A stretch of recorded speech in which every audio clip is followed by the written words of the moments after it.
soal ini bukan hanya tugas Dinas Pemberdayaan Perempuan dan Iya Anak iya, ketika jelas bicara jelas. soal perempuan dan anak, Ya. tetapi adalah ini lebih kepada bagaimana strategi yang dibangun itu lebih ke kolaborasi, Bang.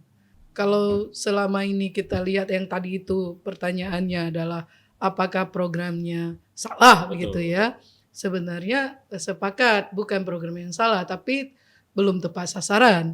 Kita bisa lihat misalkan ketika mengundang, kami misalnya jadi narasumber di mana-mana, itu yang di kabupaten kota, kalau diundang perempuan, perempuannya hadirnya itu-itu saja. Kemudian pendekatan sosialisasi juga dilakukan terhadap orang-orang yang terbatas pada stakeholder yang dikenal, gitu. Sementara permasalahannya kan bukan di situ. Bagaimana kemudian provinsi mengintervensi kabupaten, kabupaten mengintervensi kampung.